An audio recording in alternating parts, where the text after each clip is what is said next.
রাজধানীতে বিক্ষোভ করেছেন চলতি বছরের এসএসসি পরীক্ষায় ফেল করা একদল শিক্ষার্থী। তাদের দাবি সাপ্লিমেন্টারি পরীক্ষা ও কলেজে ভর্তি নিশ্চিত করা হোক। বৃহস্পতিবার দুপুরে রাজধানীর বকশীবাজারে ঢাকা শিক্ষা বোর্ডের সামনে এ কর্মসূচি পালন করেন শিক্ষার্থীরা।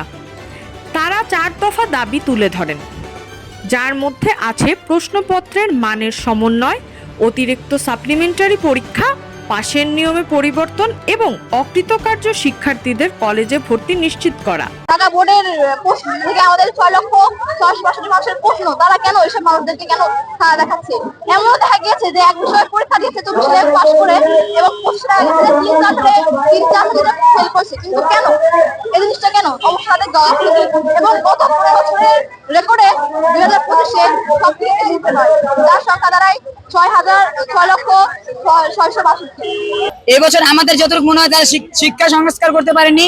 তারা নানাভাবে নানা মানুষদেরকে দিয়ে আমাদের খাতা দেখিয়েছে।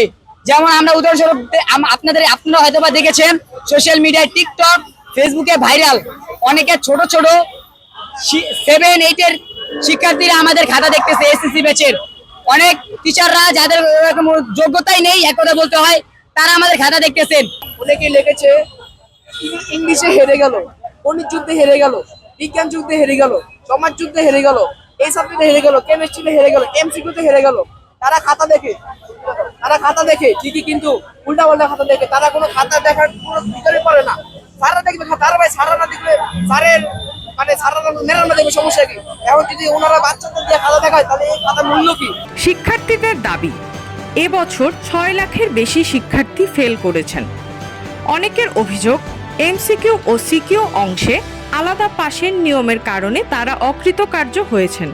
তারা চান দ্রুত বিকল্প পরীক্ষা নিলে অনেকেই উত্তীর্ণ হতে পারবেন।